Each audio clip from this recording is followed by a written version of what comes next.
د مهمو خبرونو سرټکي. بادغیس ولایت ته د بهرنیو چارو د وزیر سفر.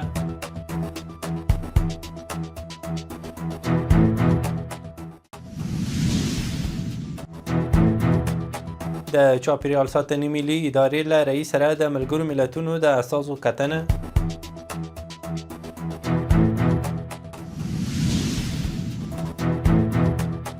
د میدان وردګ ولایت د جلریز ولسوالۍ اړوند د سنګلاخ سیمې د سړک د جوړولو د چارو پیل.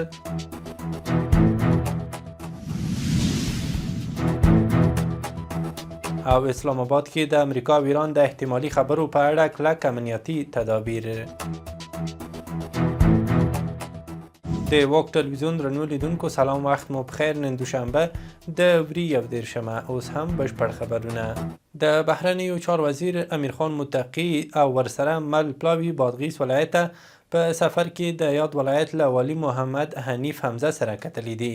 د بادغیس ولایتي چارواک ویلي چې په دې لیدنه کې د مهمو پراختیایي پروژو اقتصادي فرصتونو او دغه ولایت کې د مهمو پراختیایي پروژو اقتصادي فرصتونو او بنسټونو د پیاوړتیا په اړه خبرې شوې دي.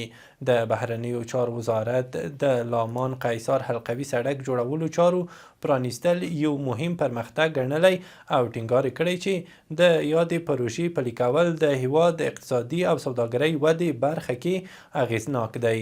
د بادغیس والي همدارنګه ډاډ ورکړی چې د یاد سړک د پاتې برخو چارو د بشپړولو لپاره هڅې روانې دي.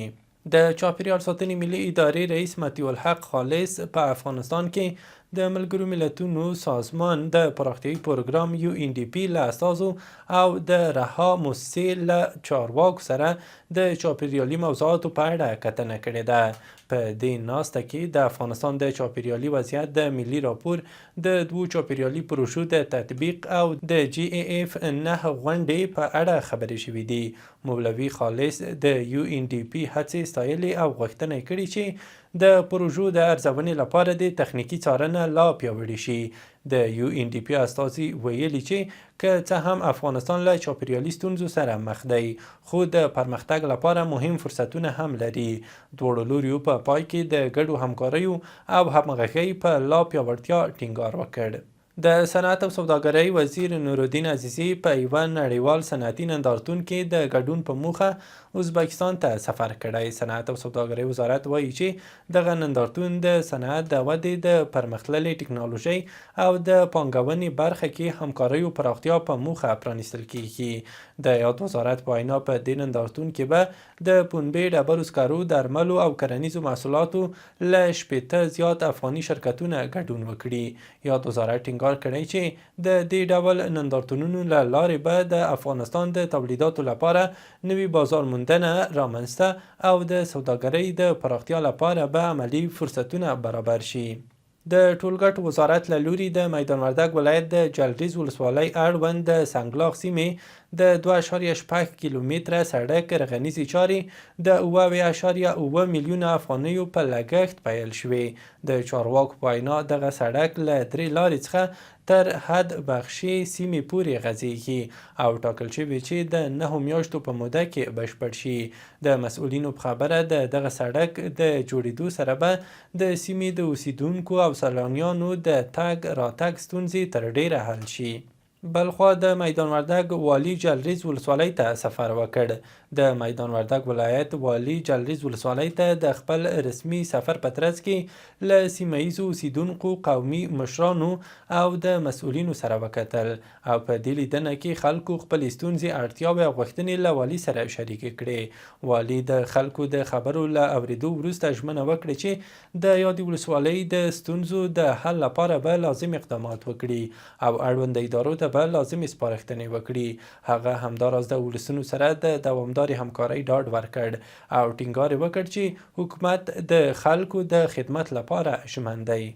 د افغانستان برېښنا شرکت عمومي اجرایوي رئیس ملا عبدالحق همکار د تاجکستان په پلازمینې دوشنبه ښار کې د یاد هیواد د انرژۍ له وزیر دلیر جمعه سره برېښنا سکتور کې د همکاریو پر پیاوړتیا او د کاسا زر پروژې د پرمختګونو او ننګونو په اړه خبرې کړې دي. په دې کتنه کې همکار د کاسا زر پروژې د چارو پر چټکتیا، د قراردادي شرکتونو د احتمالي ستونزو پر حل او د تخنیکي همغږۍ پر پیاوړتیا ټینګار کړی دی. همداراز د تاجکستان د انرژۍ وزیر د یادې پروژې د چارو پر همغږۍ او چټکتیا لپاره د دوامداره هڅو او ملاتړ ډاډ ورکړی دی.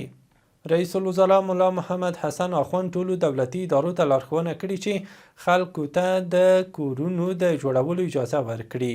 د دې حکم له مخې هغه کسان چې شرعي قباله، د مالی ټیکټ، عرفي سند یا د جومات د امام تایید ولري کولی شي د کابل په ګډون د هیواد په بېلابېلو سیمو کې کورونه جوړ کړي. په حکم کې امنیتي ارګانونو ته سپارښتنه شوې چې په دې برخه کې د خلکو پر وړاندې هیڅ ډول خنډونه رامنځته نه کړي او د همکارۍ فضا برابره کړي.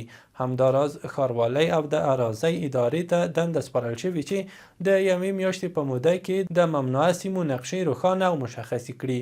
چارواکي وایي د دې پریکړې موخه په ځانګړي ډول د راستنېدونکو کډوالو او نورو اړمنو کورنیو لپاره د سرپناه ستونزې حل کول دي. د ترانسپورت او هوایي چلند وزارت معین عبدالسلام حیدري د ترکمنستان د ترانسپورت او اوسپنې پټلۍ له اساس سره په آنلاین غونډه کې د لاجورد لارې د سوداګریزو او ترانزیتي توکو د لیږد په اړه خبرې کړې دي. د یاد وزارت د خبرپاڼې له مخې په دې ناسته کې د لاجورد لارې پر ستراتیژیک اهمیت او له همدې لارې د سوداګریزو توکو د انتقال د زیاتوالي پر اړتیا ټینګار شوی دی. همدارنګه دواړو لورو د افغانستان او ترکمنستان ترمنځ د ترانسپورتي او ترانزیتي اړیکو د پراختیا او پیاوړتیا په اړه بحث کړی دی. په دې ناسته کې د ترانسپورتي شرکتونو او موټر چلوونکو لپاره د اسانتیاوو پر برابرولو او د همکارۍ پر پراخولو هم خبرې شوې دي. په کابل کې د ایران سرپرست سفیر علیرضا بګدلي د زنجان د صنعت او سوداګرۍ او کرنې خونې له مسؤلینو سره په لیدنه کې ویلي چې ایران غواړي له افغانستان څخه د سوداګریزو توکو واردات زیات کړي. د ایران د سفارت د خبرپاڼې له مخې بګدلي د دغه هیواد له خصوصي سکتور څخه وغوښتل چې په روان کال کې په افغانستان کې خپل فعالیتونه د همدې تګلارې له مخې لا پیاوړي کړي. نوموړي ټینګار کړی چې د دواړو هیوادونو ترمنځ د سوداګریزو اړیکو پراختیا کولی شي د اقتصادي ودې او متقابلې همکارۍ لپاره مهم فرصتونه رامنځته کړي. له هیواده بهر دا چې په اسلام آباد او راولپنډۍ کې د امریکا او ایران د احتمالي خبرو لپاره سخت امنیتي تدابیر نیول شوي چې له امله یې سړکونه تړل شوي او عام تګ راتګ درېدلی دی. د راپورونو له مخې ترانسپورتي خدمات ځنډېدلي، ځینې پوهنتونونه تړل شوي او د خلکو ورځنی ژوند سخت اغېزمن شوی دی. ځایي اوسیدونکي د خوراکي توکو کمښت او روغتیایي مرکزونو ته د لاسرسي له ستونزو شکایت کوي. ټاکل شوي چې امریکایي استازي نن اسلام آباد ته ورسیږي، خو لا هم د ایران د ګډون په اړه څه نه دي ویل شوي. د ایران بهرنیو چارو وزارت ویاند اسماعیل بقایي ویلي چې تهران تر اوسه له امریکا سره د خبرو په دویم پړاو کې د ګډون په اړه کومه پریکړه نه ده کړې. هغه زیاته کړې چې د خبرو لپاره لا هم کوم مشخص پلان نشته او دا موضوع تر ارزونې لاندې ده. بل لور ته د امریکا ولسمشر ډونالډ ټرمپ ویلي چې امریکا پاکستان ته نن یو پلاوی استوي. ایراني رسنۍ وایي د امریکا د فشارونو او ګواښونو څرګندونو له امله تهران په دغو خبرو کې د ګډون نیت نه لري.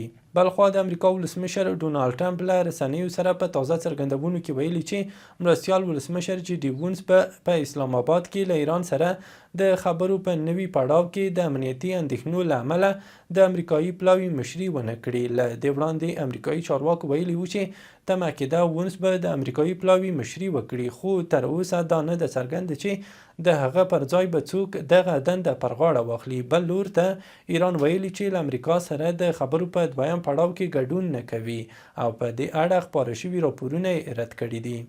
د امریکا پوځ په عمان خلیج کې د ایران پر یوې سوداګریزې کښتۍ برید کړی او وروسته یې نیولې ده. ایراني رسنیو راپور ورکړی چې د کانټینرونو لیږدونکې دغه کښتۍ له چین څخه د ایران پر لور روانه وه چې پرې برید شوی دی. د امریکا ولسمشر ډونالډ ټرمپ ویلي چې د کښتۍ غوښتل د امریکا له سمندري محاصرې تېره شي، خو په خبره یې امریکایي پوځ نیولې ده. په ورته وخت کې د ایران سپاه پاسداران د خاتم الانبیا مرکزی قول اردو ویلي چې ډیر ژر به د امریکا د اقدام ته ځواب ورکړي. د ایران د ولسمشر لومړي مرستیال محمد رضا عارف پر خپل ایکس پاڼه لیکلي چې د هرمز تنګي امنیت وړیا نه دی او د نړۍ د تیلو بیې د ایران او متحدینو پر وړاندې د اقتصادي او پوځي فشارونو له پای ته رسیدو سره تړلي دي. نوموړي ویلي چې دا د منلو وړ نه ده چې پر ایران د تیلو صادراتو بندیزونه ولګېږي، خو د نورو هیوادونو لپاره د هرمز تنګی خوندي پاتې شي. هغه ټینګار کړی یا به د تیلو بازار د ټولو لپاره آزاد وي یا به ټول درانه لګښتونه پرې کوي. د جاپان په شمال ختیځ ساحل کې 7.5 درجې زلزله شوې ده. د جاپاني رسنیو د راپورونو له مخې دغه زلزله د ځمکې له سطحې شاوخوا 10 کیلومتره ژوره ښودل شوې ده. چارواکو د احتمالي سونامي څپو د رامنځته کېدو خبرداری ورکړی او د ساحلي سیمو اوسیدونکو ته د احتیاط سپارښتنه کړې ده. تر اوسه د زیانونو او مرګ ژوبلې په اړه رسمي معلومات نه دي خپاره شوي. او وروستی خبر مو هم دا چې د اولمپیک ملي کمیټې رئیس احمد الله وثیق ویلي چې د راتلونکي پنجشنبې په ورځ کابل کې د سیمې او د 7 هیوادونو ترمنځ د نړیوالو رزمي لوبو کوربه‌توب کوي. په دغو سیالیو کې به د ازبکستان، قرغیزستان، تاجکستان، ترکمنستان، ایران، ترکیه او افغانستان لوبغاړي ګډون وکړي. دغه نړیوالې سیالۍ د کورش، سامبو او دودیزې غېږنیونې په برخو کې کیږي چې موخه یې د ورزشي اړیکو پیاوړتیا او د دودیزو لوبو وده ښودل شوې ده. وثیق پر خپل ایکس پاڼه ویلي چې په دغو سیالیو کې به شاوخوا 80 بهرني لوبغاړي او تر 100 پورې افغان لوبغاړي او پهلوانان برخه واخلي او دا سیالۍ به 3 ورځې دوام وکړي. له ملتیا مو مننه. وروستي او مهم خبرونه مو همدومره وو.